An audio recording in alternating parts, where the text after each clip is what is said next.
All right, so we just did a listening dictation, right? Yeah. And I gave you 10 sentences, which you corrected at the, by looking at my sentences on the board.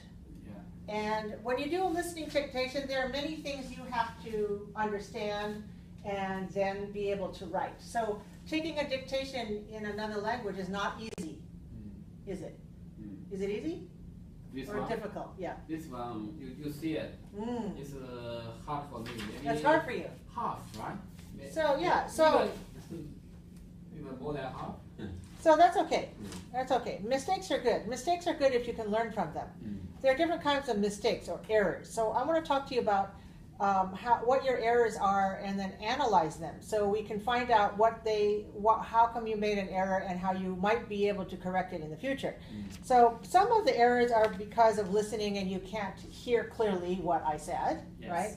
And some of them are because of vocabulary. Yes. You know, I said a word, but you didn't understand that word, or I said a phrase and you're not familiar with that phrase, so you don't know how to write that. Yeah.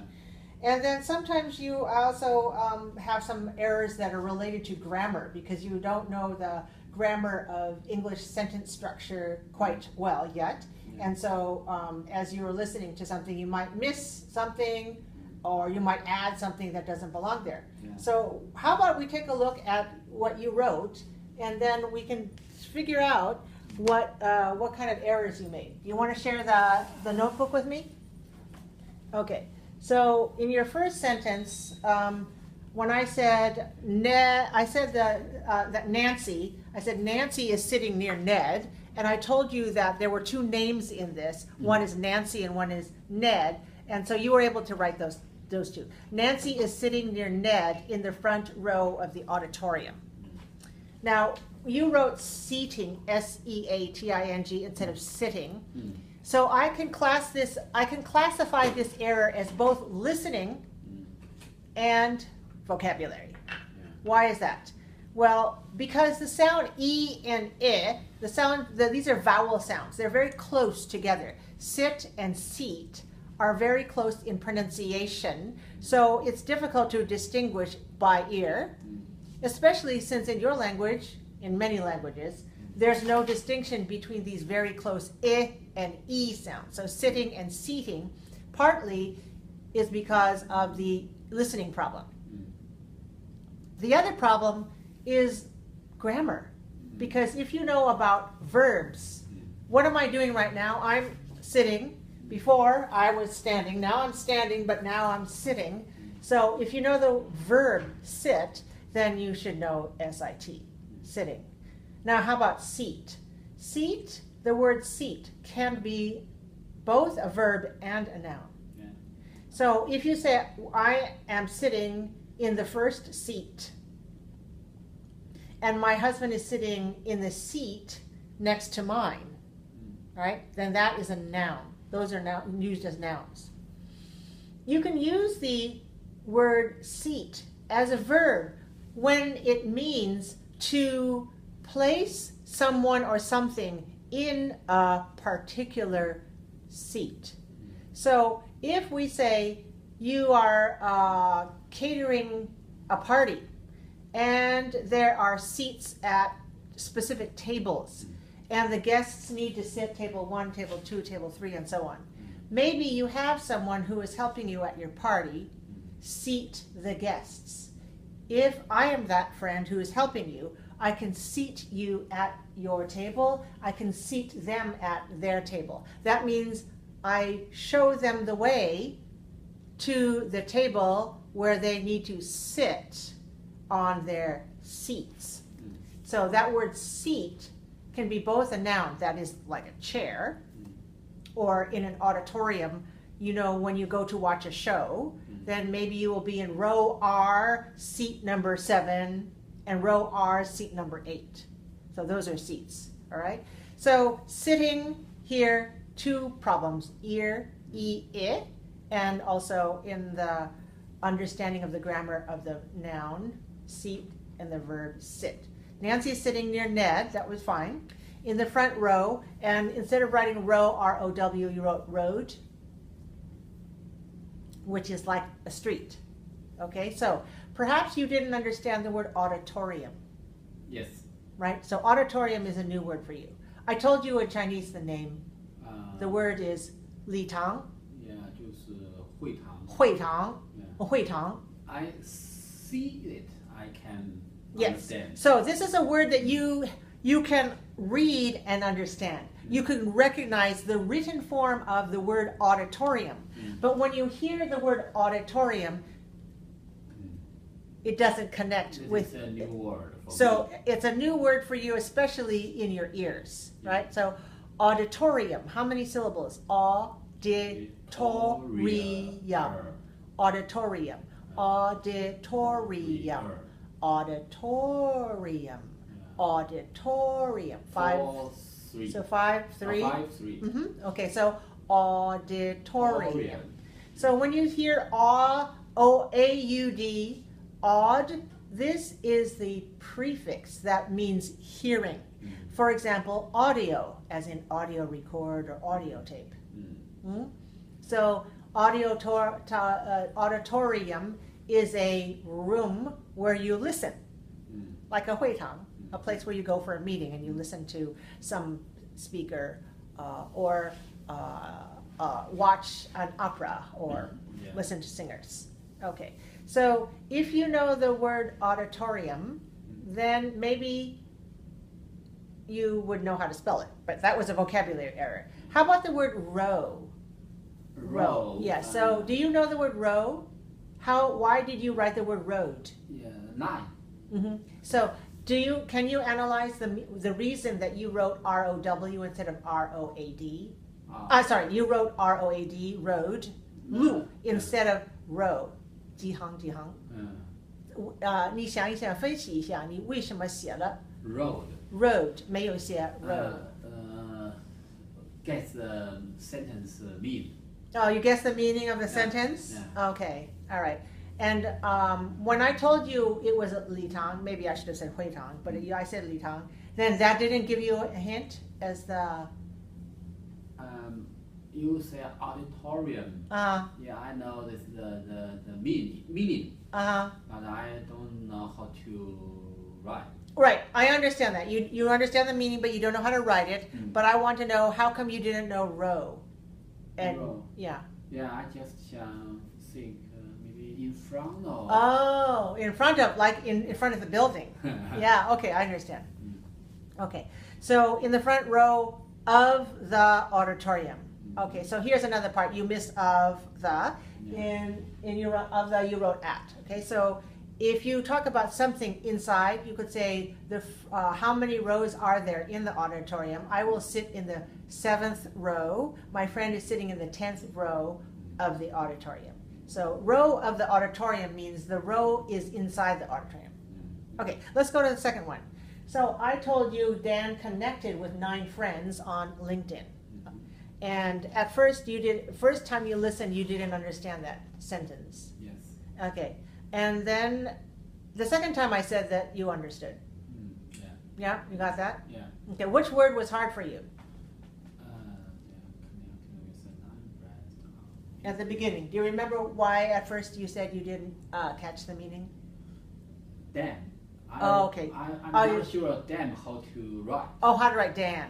Okay, watch. If I say Dan, and I'm choosing a name that is easy to spell, the D, A, N, Dan.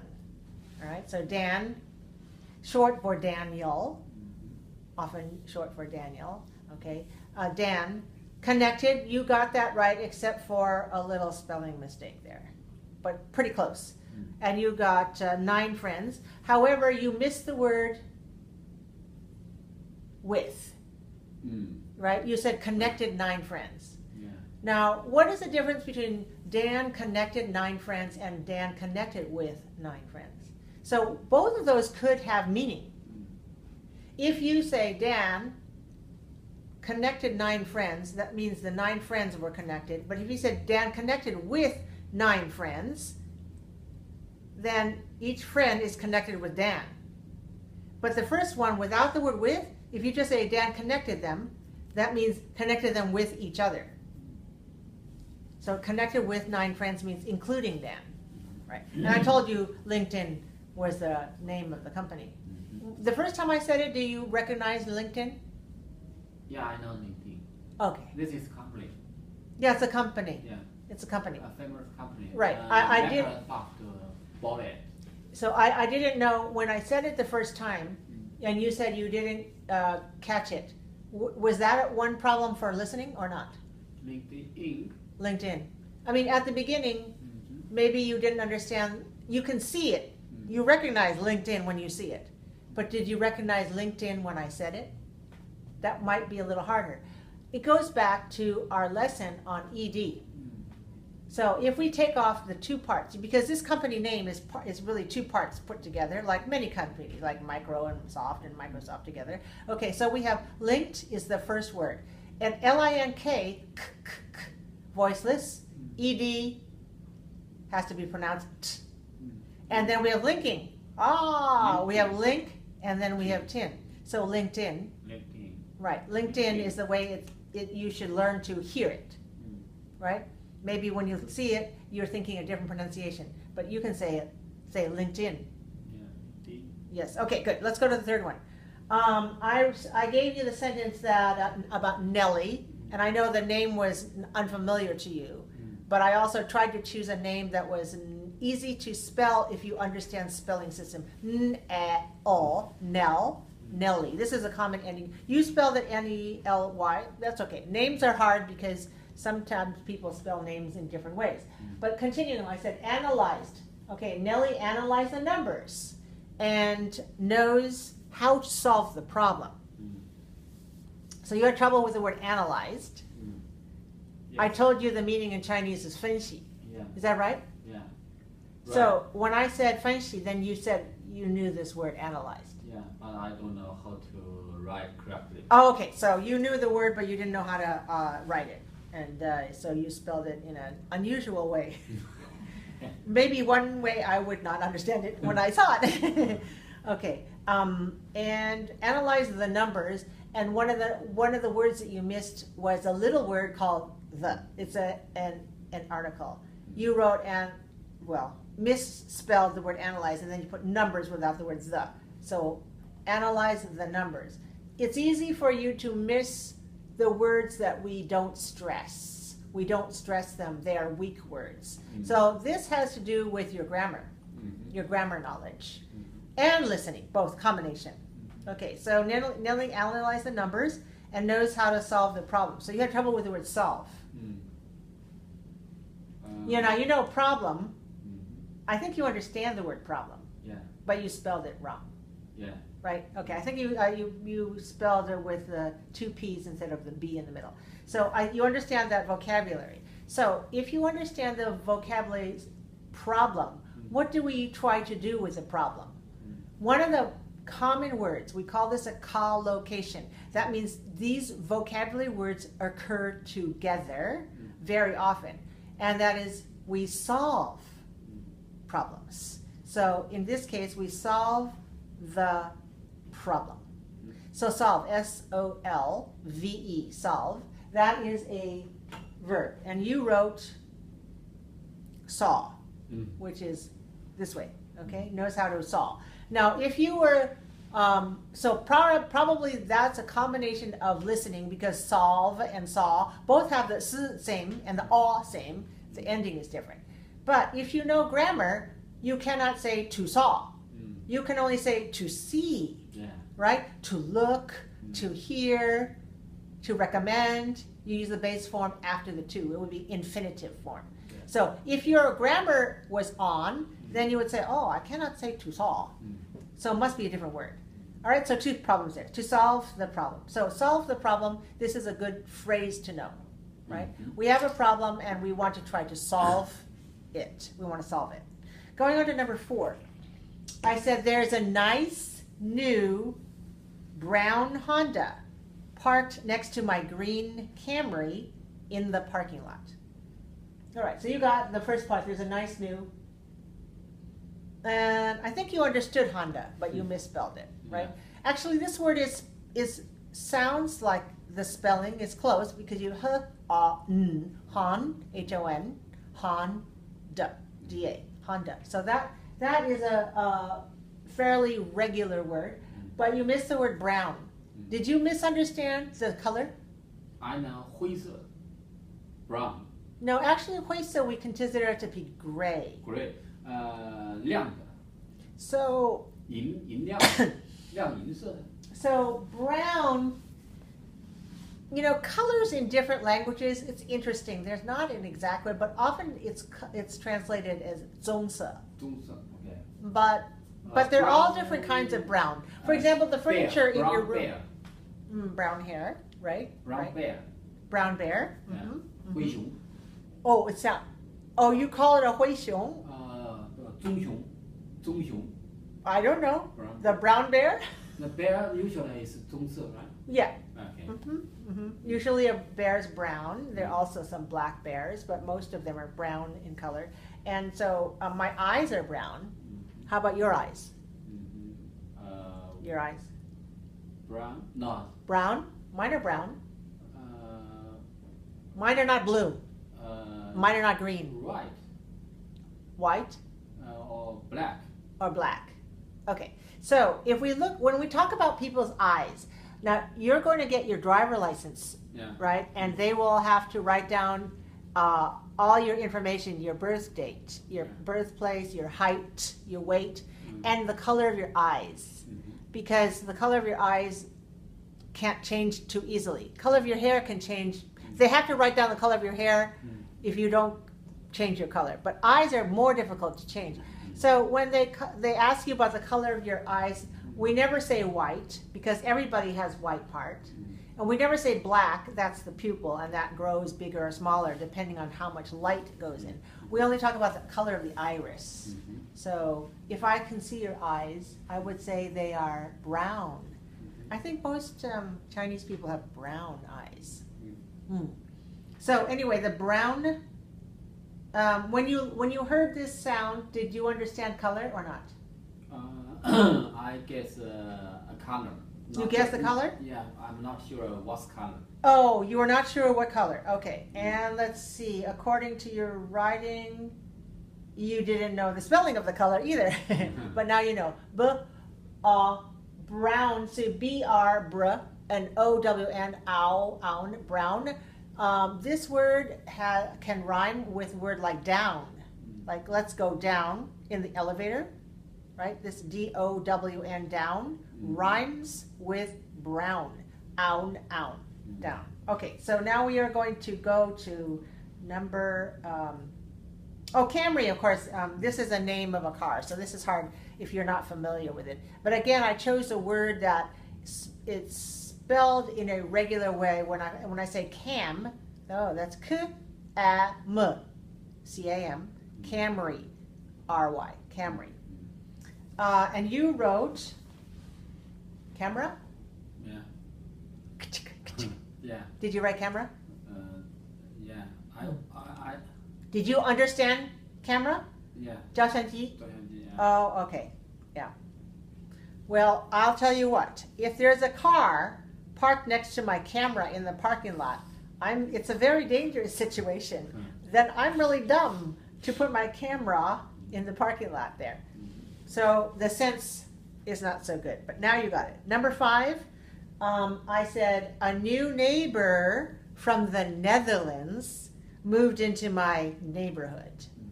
Okay. When you heard the sentence, did you understand? Yes. You understood? Okay.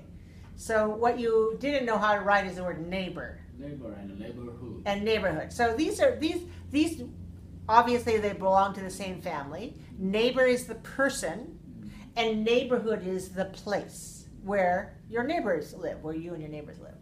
So this word neighbor is hard because it has some silent letters, like there are a lot of GHs in English which are no longer pronounced. Probably back in old English we heard a sound, but no sound here. So N-E-I-G-H, N-E-I-G-H, that part is hard. And then burr is with a B-O-R. Anytime you have the ending sound, it could be O-R or E-R, like teacher or instructor, professor, doctor, farmer, both, all of those words have ending, but some are spelled ER and some are spelled OR. There's no really good rule about that, but you have to, you know, read more and write more to understand that. So you had problem with the neighborhood, not only the beginning part of neighbor, but also hood. So hood rhymes with good. G-O-O-D, good, and H-O-O-D, hood. These two rhyme, neighborhood. Now this word hood, when we use it as a suffix means at the end of a word, a part of the word at the end. We can talk about the area, for example, childhood. So childhood means the time when someone is a child.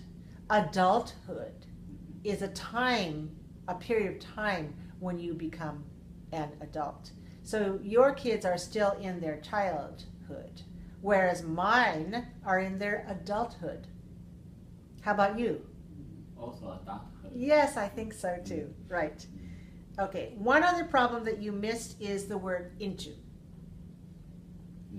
So you wrote moved to my neighborhood, and I said moved into my neighborhood.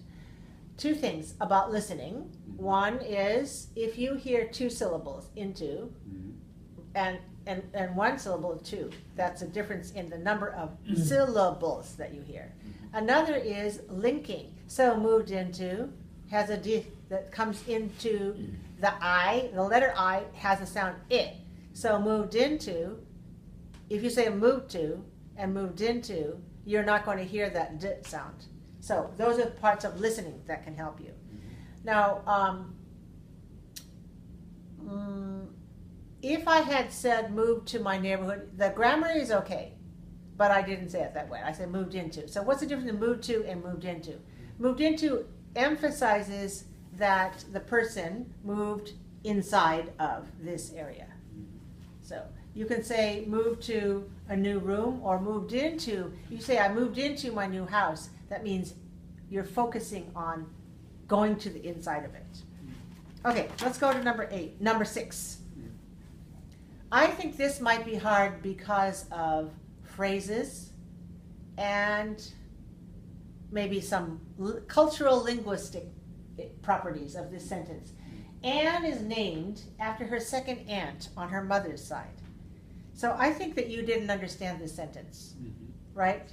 Okay, so Anne is a common name, A-N-N, or A-N-N-N-E.